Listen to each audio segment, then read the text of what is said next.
தக்காளி வந்து அரைச்சி விட்ட ரசம், பாசிப்பருப்பு, வெள்ளரிக்காய் அதெல்லாம் குக்கரில் வேக வச்சு தக்காளி, கடுகு, உளுத்தம்பருப்பு, தேங்காய் வதக்கி போட்டு வெள்ளரிக்காய் கூட்டு.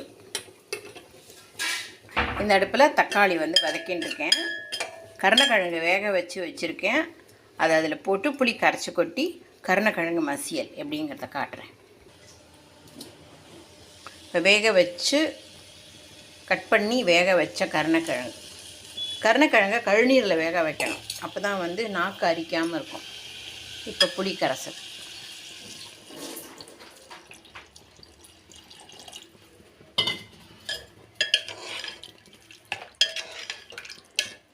கொதிக்கட்டும். குழம்பு பொடி இப்போ போடுறேன் மசியலுக்கு.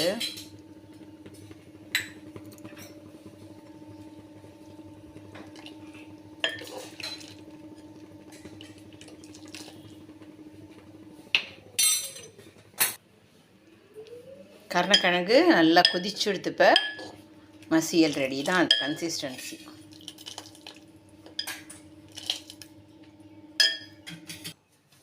இன்றைக்கி வெள்ளரிக்காய் கூட்டு, கருணக்கிழங்கு மசியல், தக்காளி அரைச்சி விட்ட ரசம்.